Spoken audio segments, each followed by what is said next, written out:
Dr. Amy Dyce from Vets for Pets Straighten, and this is Dr. Badger Dyce, my assistant, and today we're going to show you how to tablet your dog using food so you can do this yourself at home. But sadly, Badger is a bit of a poo eater, so that's why I like to worm him every month.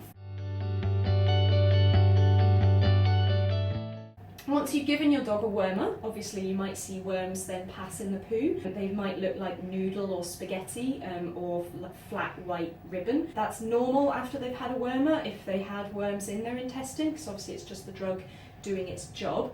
So long as your dog is bright and well, eating, drinking, peeing, pooing, just the drug working. Things to watch for if they weren't well with it would be things like if they were excessively tired or off their food or vomiting or had a lot of diarrhea.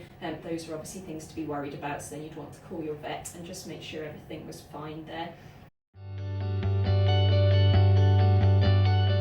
Scooting the bottom is another one that we commonly get at the vet, where people think that it means their dog has worms. Actually, the majority of the time your dog will have worms. You won't even know that they will until you've given a tablet and you see the worms pass in the poo.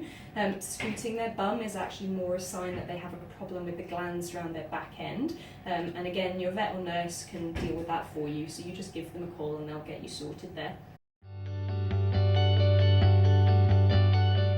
With Badger, I like to give tablets in food, and for the most part, with most dogs, this is the easiest way to do it at home. It's the easiest way for owners to give because there's no kind of forcing the tablet down the throat. You know they've definitely eaten it. There's no chance that they're going to vomit it up afterwards because they've held it in their mouth the whole time. And it's the most pleasant for the dog because obviously most of the time they don't even realise they're getting a tablet. Things you can use are things like peanut butter, as long as it doesn't contain xylitol, jam, pate, squeezy cheese, anything like that, anything that's a bit of a treat.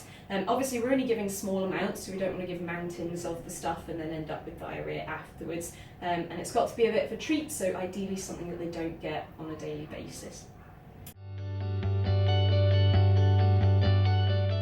You can crush or split the tablet to make it easier if you've got a dog that's maybe a bit picky about food.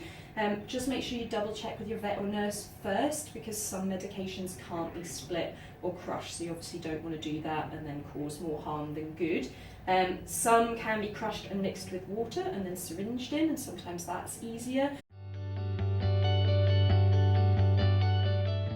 But if you really can't get the drug in your dog at all, you're better calling your vet or nurse and letting them know, because it might be that the drug comes in a different formulation, like a spot-on or a liquid that might make your life easier. Or it might be that they need to give the tablet for you, so have the dog in and just tablet them. We're not going to show you how to tablet your dog today because it can potentially be dangerous if it's done incorrectly, and I don't want to tell you how to do something that potentially might hurt your dog or end up with you getting an accidental bite.